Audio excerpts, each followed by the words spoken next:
আমরা এখন বুঝবো সিআরএম। এটার এটার ইলিভারেশন হচ্ছে কাস্টমার রিলেশনশিপ ম্যানেজমেন্ট। সিআরএম কি? সিআরএম হচ্ছে একটা specialised website, sorry, specialised software. মানে এটা হচ্ছে সফটওয়্যারের একটা ক্যাটাগরির নাম, মানে কি সিআরএম সফটওয়্যার। এই সফটওয়্যারগুলো দিয়ে কি করা হয়? এই সফটওয়্যারগুলো দিয়ে বিভিন্ন মানে কাস্টমার রিলেশন মেনটেন করার জন্য এই সফটওয়্যারগুলো ইউজ করা হয়। সাপোজ কোনো একটা দোকানে অথবা কোনো একটা কোম্পানির অনেকগুলা অনেক মানে কাস্টমার আছে। এখন এই কাস্টমারদের সাথে নিয়মিত যোগাযোগ করা, তাদেরকে কাকে কখন ফোন করবে, ফোন করে কি বলবে, কোন প্রমোশনে কার সাথে যোগাযোগ করবে, এই জিনিসগুলো যে সফটওয়্যারের মাধ্যমে ঠিক করা হয় সেটা হচ্ছে সিআরএম সফটওয়্যার। সাপোজ সাপোজ এয়ারটেলের তো অনেক সাবস্ক্রাইবার। এখন এয়ারটেল যদি চাই তাদের সাবস্ক্রাইবারদের সাথে নিয়মিত যোগাযোগ রক্ষা করার জন্য এবং তাদেরকে বিভিন্ন বিষয়ে নোটিফাই করার জন্য, এবং তো তখন তারা একটা সিস্টেমেটিক ওয়েতে এই কাজগুলো করবে। তো এই সিস্টেমেটিক ওয়ে যেই সফটওয়্যারটা নিয়ন্ত্রণ করবে যে কাকে কখন কল করতে হবে, সেটা সফটওয়্যার মনে করিয়ে দিবে, কাকে কি বলবে, অথবা কাকে কিভাবে মানে কিভাবে কাজ করবে, এই যে জিনিসগুলা খুব সুশৃঙ্খলভাবে যে সফটওয়্যারের সুশৃঙ্খলভাবে করার জন্য যে সফটওয়্যারগুলোর হেল্প নেওয়া হয়, সেই সফটওয়্যারগুলোকে বলা হয় সিআরএম সফটওয়্যার। তো আশা করি সিআরএম সফটওয়্যার বুঝেছেন, যে কাস্টমার রিলেশন মেনটেন করা হয় যে সফটওয়্যার দিয়ে। তো সিআরএম সফটওয়্যার দিয়ে আমাদের কাজ কি, মানে আমরা কি করব? আমরা সিআরএম সফটওয়্যারে ডাটা টাইপ করব। মানে বাইরে আমাদেরকে একটা সিআরএম সফটওয়্যার দিবে এবং আমাদেরকে বলবে যে সিআরএম সফটওয়্যারে বিভিন্ন প্রকার ডাটা টাইপ করার জন্য। তো আমাদের সিআরএম সফটওয়্যারটা বুঝলে আমাদের ডাটা টাইপ করে একটু সুবিধা হবে। তো সিআরএম সফটওয়্যার, আচ্ছা তাহলে সিআরএম সফটওয়্যারটা কি সেটা বুঝলেন। তাহলে আমরা কি করব, আশা করি বিষয়টা বুঝতে পেরেছেন যে আমরা সিআরএম সফটওয়্যারের ভিতরে ডাটা টাইপ করব। তো সিআরএম সফটওয়্যার দিয়ে কি কি করা যাবে?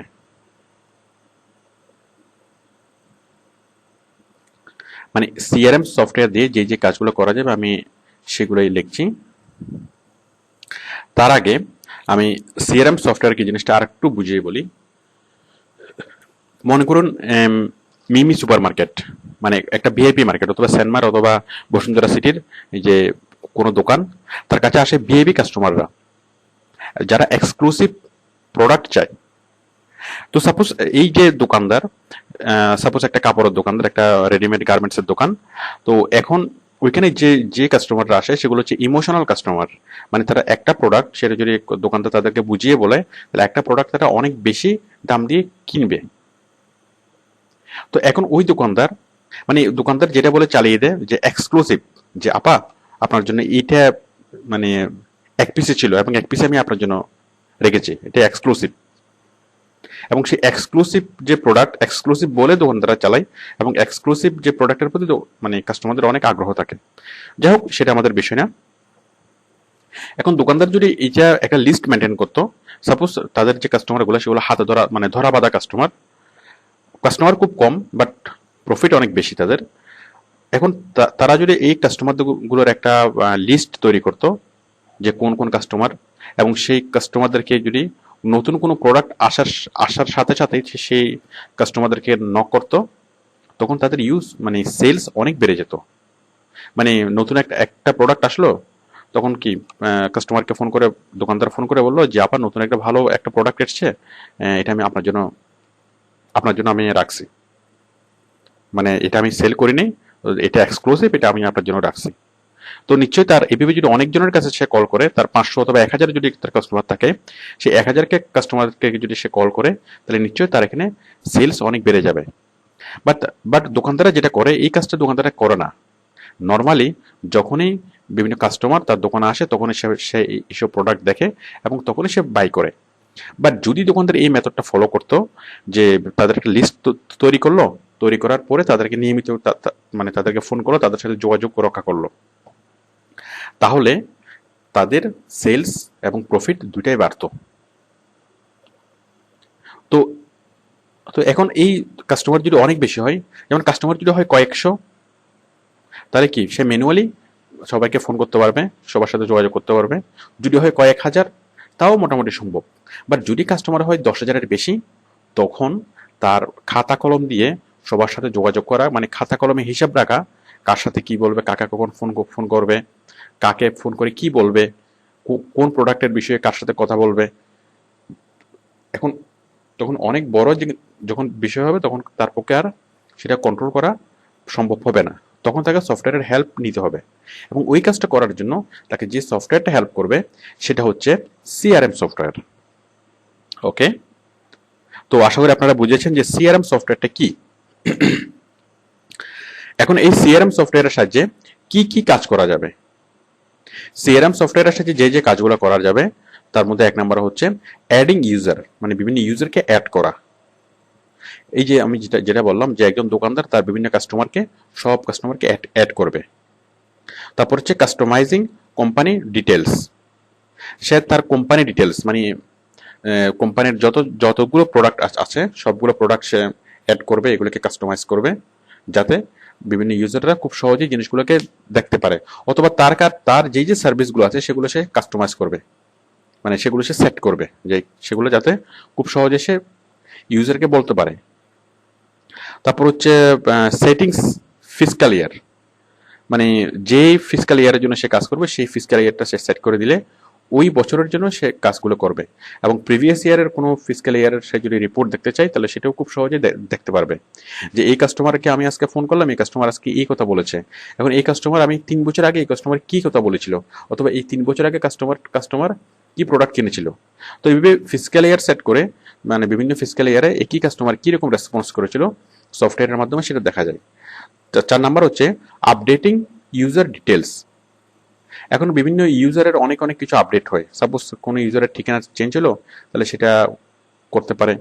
তারপর হচ্ছে মানে ইউজারের অথবা ফোন নাম্বার চেঞ্জ হলো, সেটাও আপডেট করতে হবে। ইমেল অ্যাড্রেস চেঞ্জ হলো, সেটাও আপডেট করতে হবে। অথবা তার রুচি অথবা তার পছন্দ কোনো কিছু চেঞ্জ হলো, সেটাও আপডেট করতে হবে। তো এইভাবে বিভিন্ন বিষয়ে আপডেট করতে হবে। তো আমরা এই সিআরএম সফটওয়্যারের মাধ্যমে এই কাজগুলো আমরা করতে পারি।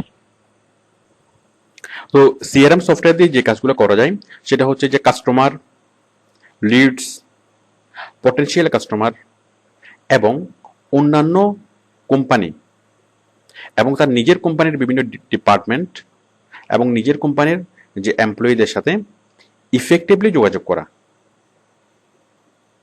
এটি ছাড়া ক্যালেন্ডার দিয়ে শিডিউল তৈরি করা। এটি ছাড়া আরো অনেক অনেক কাজ করা যায়, মানে খুব হেল্পফুল এই সফটওয়্যারগুলো। 360 degree views of a company, একটা কোম্পানিকে 360 ডিগ্রি ভিউতে দেখা যায়, মানে একদম সব কিছু দেখা যায় কিভাবে কোম্পানিটা হচ্ছে, সেটা সিআরএম সফটওয়্যার দিয়ে, মানে কাস্টমারদেরকে এবং কোম্পানিকে 360 ডিগ্রি ভিউতে দেখা যায়। তো এই দেখুন আমাদের সেলসটা যেভাবে হয়, এখানে হচ্ছে মার্কেটিং, এখানে হচ্ছে সেলস, এখানে হচ্ছে সার্ভিসিং। যখন কোনো কিছুর মার্কেটিং করা হয়, মার্কেটিং করার পরে সেটা সে প্রোডাক্টটা সেলস হয়, সেলস হওয়ার পরে আবার সে মানে যারা যারা প্রোডাক্টটা কিনলো তাদেরকে সার্ভিস দিতে হবে, এবং সার্ভিস দেওয়ার পরেই এই সার্ভিস দেওয়াটা একটা মার্কেটিং। সার্ভিস দেওয়ার ফলে নতুনভাবে তারা নতুন নতুন মানুষ আগ্রহী হয় এবং আবার সেই জিনিসটা সেলস হয়। এভাবেই আমাদের যে সেলসের চক্রটা সেটা চলতে থাকে। ওকে, আমরা এখন একটা সিআরএম সফটওয়্যার দেখবো, এবং সিআরএম সফটওয়্যার আমরা কিভাবে কাজ করবো সেটা আমরা মোটামুটি জিনিসটা দেখবো। তো আসুন আমরা একটা সিআরএম সফটওয়্যারে ঢুকি। আমরা যে সিআরএম সফটওয়্যার আমরা কাজ করবো সেটা হচ্ছে জোহো সিআরএম। আমি এখানে লিখছি Zoho, J2H, Zoho CRM, www.johocrm.com, sorry www.crm.joho.com। আসুন আমরা এই সাইটে যাই এবং এই সাইটে গিয়ে আমরা দেখি যে কিভাবে সিআরএম এর কাজটা করতে হয়।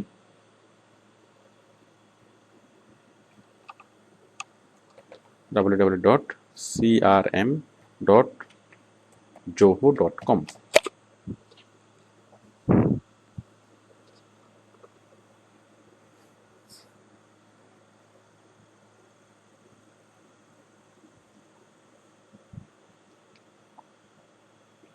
এই যে জোহো সিআরএম আমরা চলে আসলাম।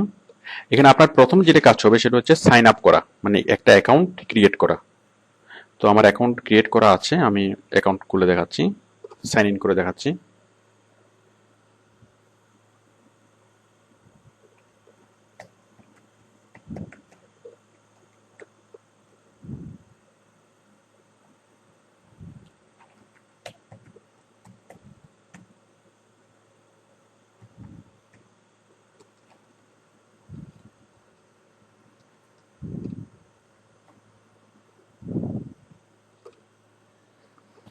আমি সাইন ইন করছি।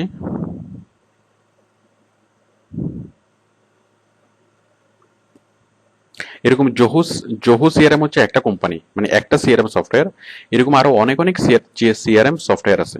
তবে আমরা যেটা জোহো সিআরএম, এটা অ্যাকচুয়ালি সফটওয়্যার না, এটা হচ্ছে একটা ওয়েব বেসড সার্ভিস। মানে ওয়েবসাইট থেকে সকল কাজ করা যাবে, মানে ওয়েবসাইটের মাধ্যমে হিসাব রাখা যাবে, মানে ওয়েবসাইটটাই সফটওয়্যার হিসেবে কাজ করবে। তো এই যে আমরা সিআরএম এ ঢুকলাম, এটা হচ্ছে সিআরএম এর ইন্টারফেস। এখন আমরা কাজগুলো কিভাবে করব, আপনারা একটু একটু জিনিসগুলো ঘাটলেই বুঝতে পারবেন যে আপনি কাজগুলো কিভাবে করবেন।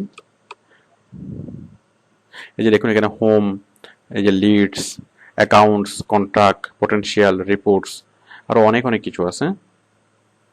এই যে ক্রিয়েট লিডস, ইম্পোর্ট লিডস মানে নতুন একজন কাস্টমারকে আপনি অ্যাড করবেন, বিভিন্ন রকম রিপোর্ট পাবেন। একটু ঘাটলে আপনারা অনেক কিছু বুঝবেন। তবে আমি আপনাদের যে বেসিক যে জিনিসগুলো এগুলো আমি বুঝিয়ে দিচ্ছি, যে টার্মগুলো জাস্ট বুঝিয়ে দিচ্ছি, আপনারা একটু ঘাটলে যাতে বিষয়গুলো বুঝতে পারেন। প্রথম হচ্ছে লিডস। লিডস মানে হচ্ছে যেসব কাস্টমার আগ্রহ দেখিয়েছে, মানে যেসব কাস্টমার, সাপোজ একটা অ্যাডভার্টাইজমেন্টের মাধ্যমে অনেকভাবে প্রচার হয়। এখন লিডস মানে হচ্ছে যেসব কাস্টমার ফোন করেছে অথবা সরাসরি অফিসে এসছে অথবা কোম্পানির ওয়েবসাইট ভিজিট করেছে, তারা হচ্ছে লিডস। মানে ওই অ্যাডভার্টাইজমেন্ট পাওয়ার পর ওই প্রোডাক্ট সম্পর্কে যে কাস্টমার আগ্রহী তাকে বলা হয় আগ্রহী কাস্টমারকে বলা হয় লিডস। অ্যাকাউন্টস হচ্ছে অন্যান্য কোম্পানির ঠিকানা, মানে একটা ব্যবসা প্রতিষ্ঠানকে অন্যান্য অনেক কোম্পানির সাথে যোগাযোগ করতে হয়। তো অ্যাকাউন্টস হচ্ছে সে অন্যান্য কোম্পানিগুলোকে অ্যাড করা, মানে লিডস হচ্ছে কাস্টমারকে অ্যাড করা, আর অ্যাকাউন্টসে অন্যান্য কোম্পানিগুলোকে অ্যাড করবে। আচ্ছা, কন্ট্যাক্টস হচ্ছে এক্সিস্টিং কাস্টমার। দেখুন, কন্ট্যাক্ট হচ্ছে এক্সিস্টিং কাস্টমার, আর লিডস হচ্ছে সম্ভাব্য কাস্টমার অথবা আগ্রহী কাস্টমার যারা এখনো প্রোডাক্টটা কিনেনি। আর কন্ট্যাক্টস হচ্ছে সেই কাস্টমাররা যারা অলরেডি প্রোডাক্ট কিনেছে। পটেনশিয়ালস হচ্ছে সম্ভাব্য কাস্টমার। দেখুন, লিডস হচ্ছে আগ্রহী ক্রেতা, কন্ট্যাক্ট হচ্ছে যে কিনে ফেলেছে, আর পটেনশিয়াল হচ্ছে সম্ভাব্য কাস্টমার, যে কাস্টমার হতে পারে। দেখেন, প্রথমে হচ্ছে লিডস তৈরি হবে, তারপর পটেনশিয়াল কাস্টমার তৈরি হবে, সম্ভাব্য ক্রেতা তৈরি হবে, দেন কন্ট্যাক্ট তৈরি হবে, মানে কাস্টমার তৈরি হবে। তারপর হচ্ছে ক্যাম্পেইনস হচ্ছে ভবিষ্যতে প্রচারণার কাজ করা, যেমন মার্কেটিং ক্যাম্পেইন। মানে এই যে আমরা দেখি যে কিউভির মডেম সেল করে রাস্তায়, অথবা বাংলা লায়ন যে রাস্তায় তাঁবু টাকিয়ে, অথবা রাস্তায় টেন্ট টাকিয়ে, অথবা বিভিন্ন রাস্তার মোড়ে মাইক দিয়ে মাইকিং করে কোন একটা প্রোডাক্ট সেল করা হয়, যেমন সিম সেল করতে আমরা দেখি, ওটাকে বলা হয় ক্যাম্পেইন। তো ভবিষ্যতে কখন ক্যাম্পেইন করা হবে, কোন কোন প্রোডাক্টের কি ক্যাম্পেইন করা হবে, এবং ক্যাম্পেইনের সময় কাকে জানানো হবে, এই বিষয়গুলো এখান থেকে ঠিক করা হয়। আপনারা ক্লিক করে জিনিসগুলো দেখে নেবেন। তারপর হচ্ছে রিপোর্টস হচ্ছে আমার সকল রিপোর্ট আমি দেখাবো, মানে আমার যে মানে আমি যা কাজ করলাম, আমি কোন কোন কাস্টমারের সাথে যোগাযোগ করলাম, কিভাবে কাজটা করলাম, এটার রিপোর্টসগুলো এখান থেকে দেখা যাবে। ড্যাশবোর্ড হচ্ছে ওভারভিউ দেখাবে, মানে গ্রাফিক্যালি রিপোর্ট দেখাবে, মানে এটাও একটা একটা রিপোর্টস, তবে গ্রাফিক্যালি সে রিপোর্টটা দেখাবে। অ্যাক্টিভিটিস মানে আমি কি কাজটা করব, আমি কি তাকে কল করব, নাকি এসএমএস করব, নাকি নাকি সরাসরি তার কাছে যেতে হবে, মানে কি কাজটা করতে হবে, অ্যাক্টিভিটিসটি কি হবে, সেই অ্যাক্টিভিটিসটা এখানে লেখা থাকবে। কেসেস, বিভিন্ন কেস কেস মানে মানে বিভিন্ন কেস স্টাডিগুলো। এছাড়া এটি অটোমেশন করে, অটোমেশন মানে সিআরএম এর ফলে যে সুবিধাটা আমাদের হয় সেটা হচ্ছে অটোমেশন। এই যে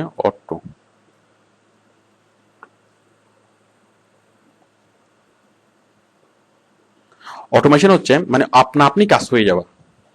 তো এটা অটোমেশন কিভাবে করে, এটা বিভিন্ন অটোমেশন করে, যেমন সেলস অটোমেশন, তারপর মানে মানে সেলস অটোমেশন করে, তাছাড়া আরো অনেক ধরনের অটোমেশন করে। তো সেলস অটোমেশনটা কি, যেমন সেলস হওয়ার পরে অটোমেটিক্যালি ভাউচার ভাউচার তৈরি হয়ে যাবে, তারপর এটা একটা ডকুমেন্ট ক্রিয়েট হবে এবং সেটা অটোমেটিক্যালি একটা ড্রাইভে সেভ হয়ে যাবে। এবং যদি চাই যে কোম্পানির কাস্টমার ম্যানেজমেন্ট সেটা জানবে, তাহলে ম্যানেজারের কাছে একটা মেল চলে যাবে। এই কাজগুলো সবগুলো সিআরএম সফটওয়্যার করবে। মানে জাস্ট জাস্ট সেলসম্যান, সে শুধুমাত্র একটা প্রোডাক্ট মানে একটা প্রোডাক্ট সেল করে মানে সেলের জাস্ট এন্টার দিবে, তাহলে সেটা এই সেলের যে রিপোর্টটা, এই রিপোর্টটা ইনভেন্টরিতে চলে যাবে, যে একটা মাল মানে কমে গেল সেই মালটা আনতে হবে, মানে এটা ম্যানেজারের মেলে চলে গেল। তারপর তাছাড়া এটা একটা ডকুমেন্ট তৈরি হয়ে কম্পিউটারে সেভ হলো, এবং একটা একটা ভাউচার তৈরি হলো, একটা ভাউচার তৈরি হয়ে যে কাস্টমার সেটা সেলস মানে সেটা বাই করেছে তাকে সেই ভাউচারটা দিল। তো এই সবগুলো কাজ যে করতে পারে, সে সিআরএম সফটওয়্যার সবগুলো কাজ করতে পারে।